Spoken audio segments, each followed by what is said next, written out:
श्री हरिवंश श्री राधा वल्लभ श्री हरिवंश श्री राधा श्री राधा श्री राधा। जो भगवान की आज्ञा के अनुसार, अपने गुरुदेव की आज्ञा के अनुसार चले, वही भगवान का प्रेमी भक्त है। आज्ञा बहुत इम्पोर्टेंट है। हम गुरुदेव की प्रकट सेवा तो कर रहे हैं, लेकिन उनकी विशेष आज्ञा क्या है उसका पालन नहीं कर रहे हैं। उनकी विशेष आज्ञा यही होती है कि अखंड भगवान का चिंतन बना रहे, नाम का चिंतन, रूप का चिंतन, धाम का चिंतन कभी ना छोड़ो। भगवान गुरुदेव यही आज्ञा देते हैं। अगर तुम भगवान से प्रेम करना चाहते हो तो भगवान की आज्ञा में रहो। भक्त की रोज परीक्षा होती है, क्योंकि बहुत से विकार भगवान के द्वारा ही भेजे जाते हैं। ये संसार माया है और यह माया भगवान की ही तो है। भगवान अपने भक्त की परीक्षा के लिए इस माया का प्रयोग करते हैं। तो हमें भगवान की इस माया से ऊपर उठने के लिए, भगवान की इस माया पर विजय प्राप्त करने के लिए क्या करना चाहिए? भगवान के ही आश्रित हो जाना चाहिए।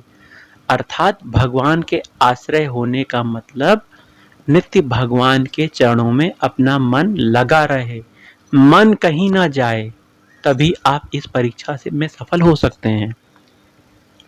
वास्तविक प्रेमी का उदाहरण आप जानते ही होंगे, प्रहलाद जी हैं, ना कि ध्रुव जी हैं।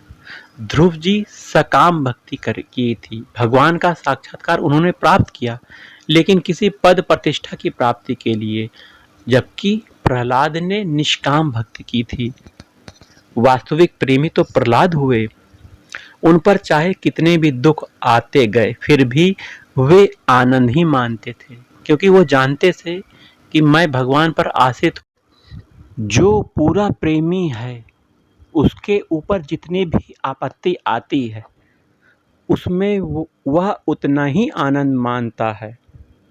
जैसे सुधनवा के बारे में आपने सुना होगा।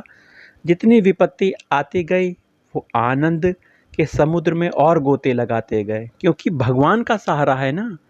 भगवान कभी अपने भक्त का अहित होने ही नहीं देते, अहित होने ही नहीं देते। भगवान के प्रेमी भक्तों को हर वक्त भगवान की दया, भगवान की कृपा का दर्शन होता रहता है। हर वक्त भगवान को याद रखना चाहिए हमें। उनको कभी एक क्षण के लिए भी नहीं भूलना चाहिए, तभी तो भगवान से प्रेम हो पाएगा। भाई, जिससे प्रेम होगा उसी का ही तो चिंतन होता है। आप संसार से प्रेम कर रहे हो तो संसार के धन, संसार के संबंध, संसार की वस्तु ही तो चिंतन में आएगी। भगवान से प्रेम करो, एक पल के लिए भी उन्हें न बिसरो। भगवान ऐसी चीज नहीं है जिसे प्रेमी भुला सके। ऐसे आनंद कण को कोई कैसे भुला सकता है?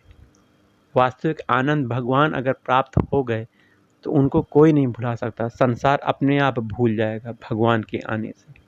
जो भगवान की आज्ञा का पालन करने वाला होगा, उसके प्राण भले ही चले जाएं, परंतु वह कभी एक तिल भर भी भगवान के विरुद्ध नहीं जा सकता।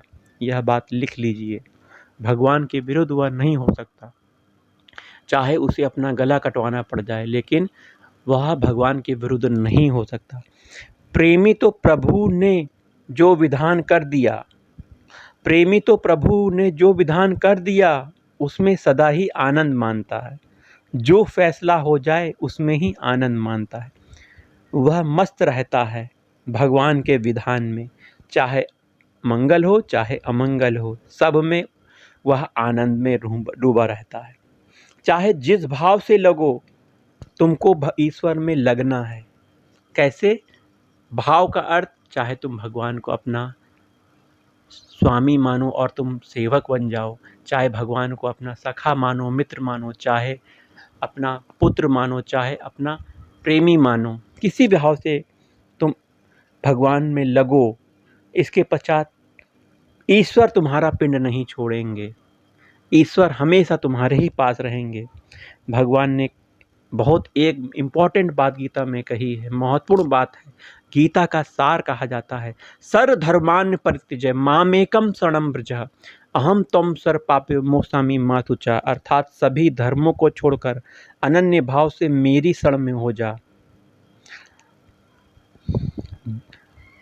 तो अगर जो शरण में हो गया, भगवान की इस बात को जिसने मान लिया, भगवान उसका योगक्षेम वहन करेंगे। भगवान ने कहा है, भगवान कहते हैं अपि चेत सुदुराचारो भजते माम अन्य भाका साधुरेव च मंतव्य संयव्य वसितो ही सह क्षिप्रम भवति धर्मात्मा सस्वच्छांति निगच्छति कौन्ते प्रति जाने ही न मे भक्ता प्रणश्यति। कोई कितना भी दुराचारी क्यों ना हो, अनन्य भाव से अगर मेरा भक्त होकर मुझको भजता है, वह साधु ही मानने योग्य हो।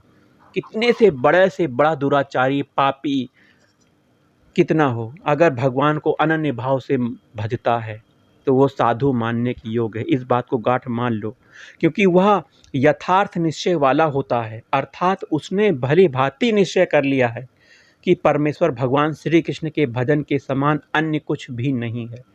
वह शीघ्र ही धर्मात्मा हो जाता है और सदा रहने वाली परम शांति को प्राप्त हो जाता है।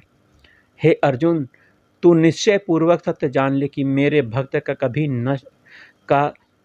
नष्ट नहीं होता। सबसे उत्तम बात ईश्वर की शरण है, ईश्वर का आश्रय है। भगवान श्री कृष्ण की शरण और उनका आश्रय, यह बहुत इम्पोर्टेंट बात है। यह बहुत सुगम है, बालक स्त्री सब समझ सकते हैं।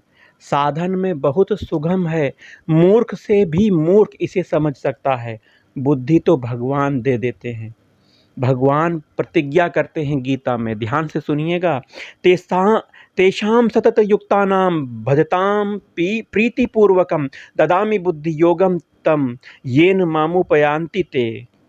उस निरंतर मेरे ध्यान आदि में लगे हुए प्रेम पूर्वक भजन वाले भक्त को मैं तत्व ज्ञान रूप योग देता हूँ, जिसमें वह मुझे ही प्राप्त हो जाता है।